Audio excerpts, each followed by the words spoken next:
As maybe we'll read this letter at some point.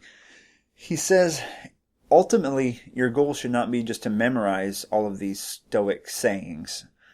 You should eventually get to the point where you live it thoroughly enough that you come up with your own sayings, your own advice, that you are not just repeating things, you have internalized the philosophy and you can invent answers rather than just ask questions. So what I'm getting at here is you can create your own list of sub-virtues that fit your ideals, your life, without, violating some Stoic code or whatever.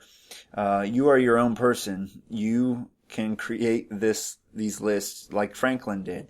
You can figure out a training regimen like Franklin did. You can kick your own butt, be your own taskmaster. So find your philosophical heroes. Read about them. Pick a couple. Maybe they are people in history. Maybe there's someone you know personally who's just a really good person who gets a lot done and you'd like a role model. Find these people, learn from them, and begin to implement your own life philosophy. Before I go, I'd like to plug another podcast.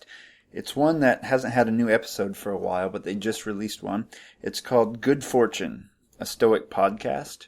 And basically it's what I wish I could do. It's a very well-polished podcast where they go over various aspects of Stoicism. And the host does a very good job. It's, like I said, very well-polished. I just sort of throw mine out there with lots of ums, uhs, and pauses, but I have to get the job done, and that's the way I can do it.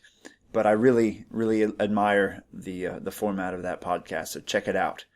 And also don't forget there's Stoic Metal out there. It's a good one if you're into training and respond well to having a trainer, like a martial arts trainer. Scott does an excellent job on that show. So shoot me an email, sundaystoic@gmail.com. Be stoic and seize the day.